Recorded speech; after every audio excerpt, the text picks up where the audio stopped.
Can you tell me about your journey with drugs? Okay, so I don't even know where it started. I guess I started smoking when I was 14.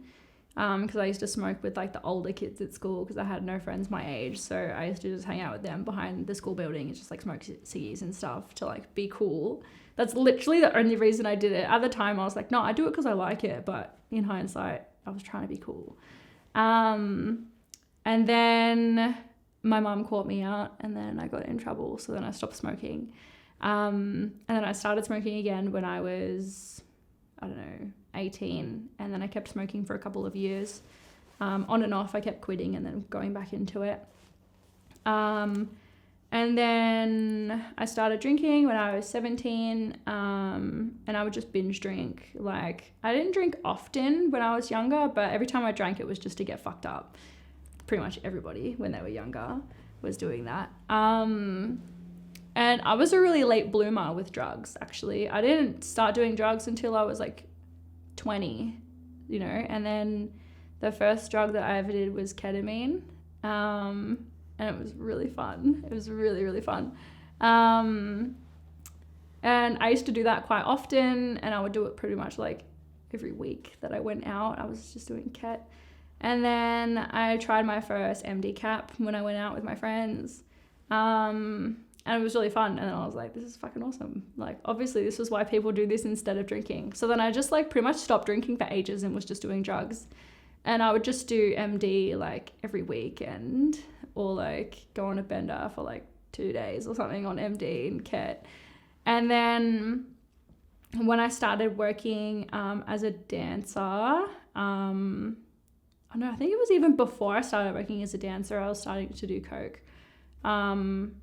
When I worked at this bar, I would do coke a lot there. And I was doing it pretty much every day. This is when I was 20 as well. And there was one point where I was even on coke for like 5 days straight.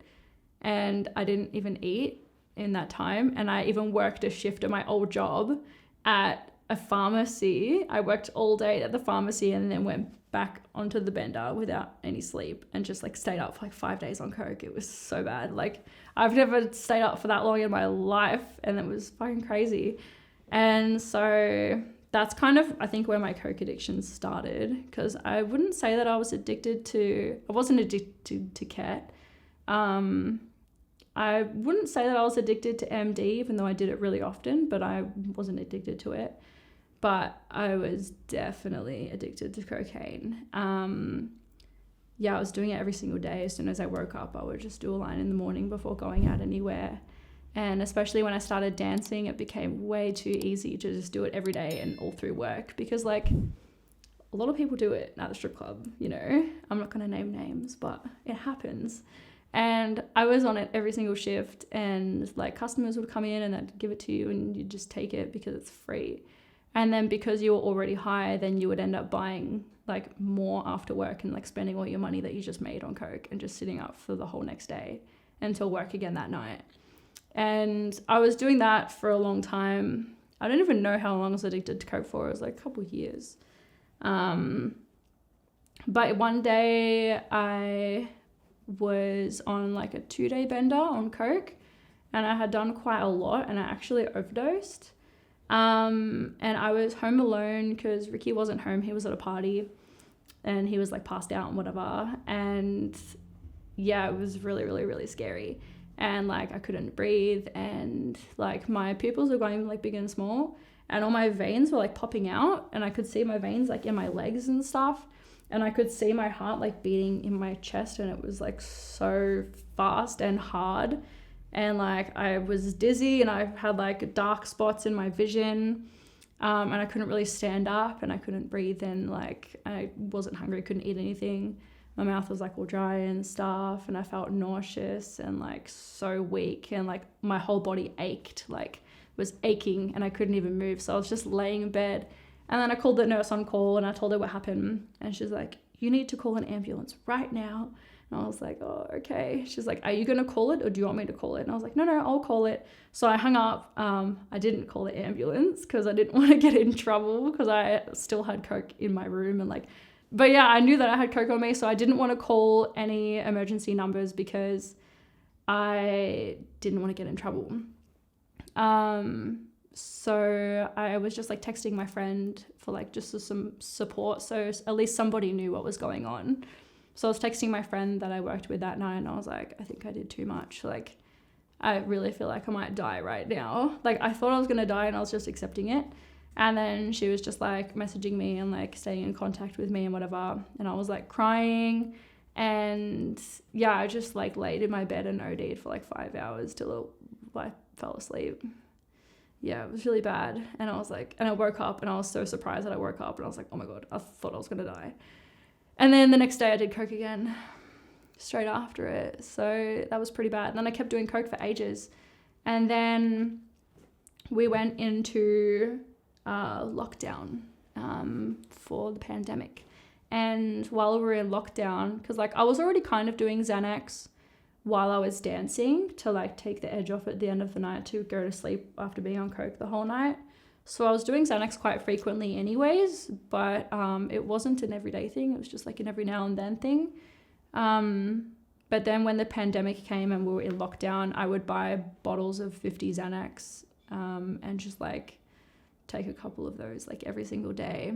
I would usually take like 1 or 2 in the morning and then like 1 in the afternoon and then like a whole bunch at nighttime. Like I would take like 2 and then I'd stay up super late because I would like try and stay up to like get the buzz because I didn't want to fall asleep. So I would just stay up and like eat Xanax all night and drink red wine, which is a really bad mix. You should not do that. But yeah, it was so bad. And I would just sit in bed. I wouldn't even go anywhere. I'd just sit at home and eat Xanax. And it was like that for a long time. And then my partner, Ricky, started to catch on and realize that I was getting quite addicted to it. And then he like yelled at me and said, if you buy another bottle of Xanax, I'm going to throw it on the fucking road. And I was like, because like it's quite expensive. It's $3.50 for a bottle of 50. So like I was like, okay, I'm not going to buy any more. And I, was just laying in bed all day, every day, like just doing the whole withdrawal process and trying to like stay clean. But at the same time, while I was trying to get clean off the Xanax, I was still partying during lockdown and still doing MD and still doing coke and like whatever, even though I wasn't doing Xanax, I was still doing other stuff. And then I did acid for the first time and my brain just was completely opened. I was like, holy shit, this is amazing, and like, but the first time I did acid, it wasn't like a big spiritual experience. It was just really fun, and after a couple of times doing acid, because I was doing acid like a lot. I was doing it like every week because there was nothing else to do because we were in lockdown. So I was just doing a lot of acid. And then one time I was doing acid with my friends and I kind of, it's really hard to explain. It's like ineffable, like the experience that I had this time. We were talking about the exchange of energy and how that's the most valuable thing that exists. So we're talking about how like money is in exchange for energy, like everything's energy. Like the reason why we work is because we want food for energy and we want to have, everything's with energy. And we're talking about that, and me and my other friend who was there were both on acid, so it was only us two, and there was about 6 of us there, but there's only 2 of us that dropped it. And I kind of felt like me and him were telepathically communicating. I don't know, it was really crazy. And I could see the auras of people in the room. So like his one was like really sparkly and like pinky red and like really beautiful aura because he was a really nice person. And he was also the only other queer person in the room. And I was like, I felt really connected to him. He's really beautiful. And I was like, oh my gosh, like you're so beautiful. Look at your beautiful aura. It's all sparkly and stuff. And then there was this other person in the room that had been going through like a lot of shit. And his aura was like really like dark blue green and like kind of black and like shadowy. And down and stuff. And then like I would look at someone else's aura and it would be a different color and stuff.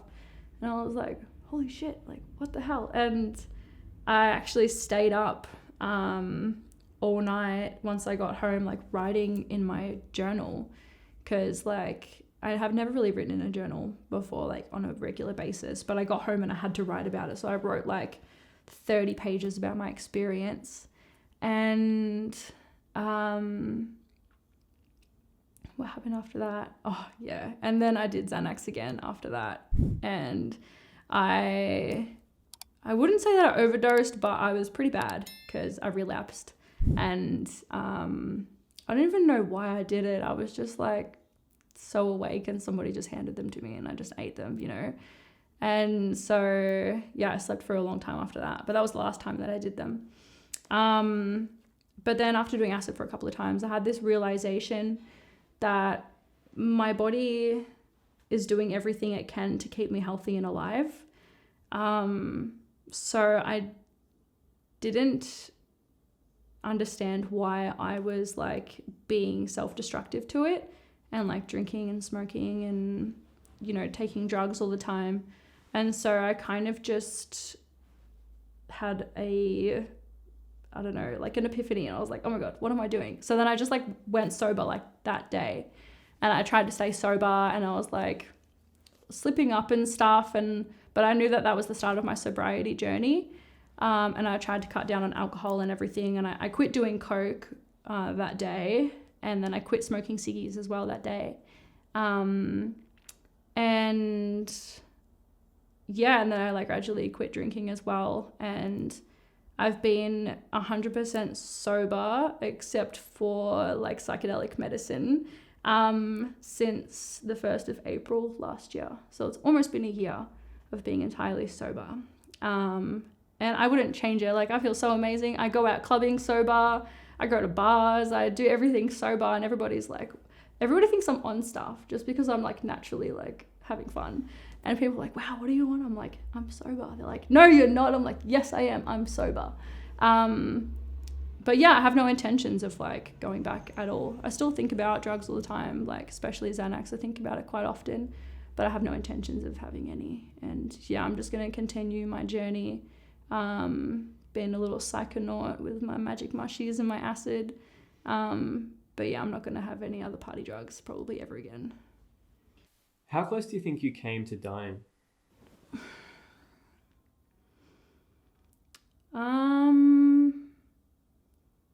And how do you feel about that, being so close? It was really scary. I was crying a lot because in my head I was just thinking like, I'm going to be that stripper that overdoses and dies. Like that's going to be me. And I didn't want to be remembered like that. I didn't want to be the stripper that overdoses and dies. You know, like, and that happens and it's really sad, but I didn't want that to be my story. It was really scary. I was really, really, really scared. I don't know how close I was to dying that day. I know my body's pretty sturdy, but I think if I kept going with the drug use, especially with the Xanax, because they are very easy to get ahead of yourself with, and a lot of people overdose with Xanax very easily. So I think if I kept going, I probably would have died. Like I was taking a lot. But yeah, I think that time I overdosed on coke, I was probably pretty close to having a heart attack or something with my heart. It was really sore. My chest was really tight. I couldn't breathe. So that was pretty scary. And with the Xanax, it wasn't quite, I don't even know if it was an overdose or not. It probably was, because like I couldn't see and I was really confused and I couldn't walk, and I was standing up and I just collapsed. It was quite a funny story actually. Like, sorry, I had the Xanax and then my friend was like, I'm gonna go walk to the shops to go buy some cigarettes, and I was like, oh, can I come for a walk? And he's like, didn't you just eat Xanax? And I was like, oh yeah, but I'll be fine. And so, and I didn't even know how much I ate, because when you eat Xanax you always forget that you ate them, so then you eat more because you forgot. And then so we went to the shops, and halfway there I was like not knowing where I was, and I thought that my friend was like someone's brother, and I was like, oh, where's your brother? He's like, what? My brother's not here, like you've never met my brother. And I was like, and I was really confused and I didn't know where I was, and he had to like drag me along because I just like couldn't walk, and my whole back, all the nerves in my back were so sore. It felt like they were like cramping, but like in zaps, like electrical zaps all down my back and all my nerves. And I was like folded backwards over, and I was like holding up just by my abs, and I was like, oh my god, I'm gonna pass out. And I was like falling over myself while I was walking, and this is in the middle of the day in the street at like 10 o'clock in the morning, and I was like, no, I don't want to look like this in front of everyone. Anyway, so we got to the shop, I don't remember it, and I was walking down like half folded over myself, and he was trying to drag me. He's like, you okay? And I was like, I don't even know what's going on. And then we got like halfway back, and I just collapsed in the street. And in my mind, I was thinking that I was yelling out, call an ambulance, but apparently I wasn't saying anything. I was just like, I couldn't even speak. And I was just like, go without me, like just go, leave me to die kind of thing. And then I was just like in the street, like passed out in the middle of the day. And then he ran down to my apartment and like got Ricky, my partner, and then they both ran back and like carried me inside and just like put me in the bed, and then I just like passed out for like 2 days. I'm like, why didn't you call an ambulance? Imagine if I died. And then like for like a whole week after that, my organs were so sore. So I went to the hospital to just go check it out. And I was like, I ate a lot of Xanax like last week, and my body feels like it's dying, and I'm in so much pain. I can't even sit up out of bed. Like to get out of bed, I had to like push against the wall to get up. Like I couldn't use my stomach at all.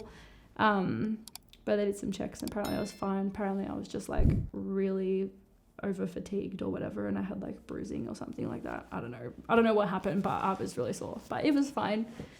If I kept going, I probably would have died though. What advice would you give to others battling a drug addiction?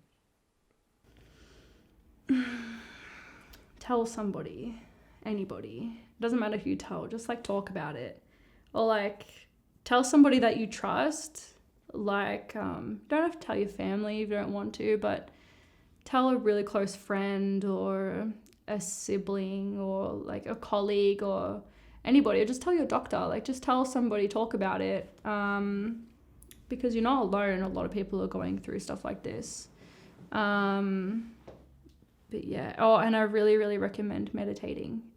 Meditation helped me a lot in every aspect of my life.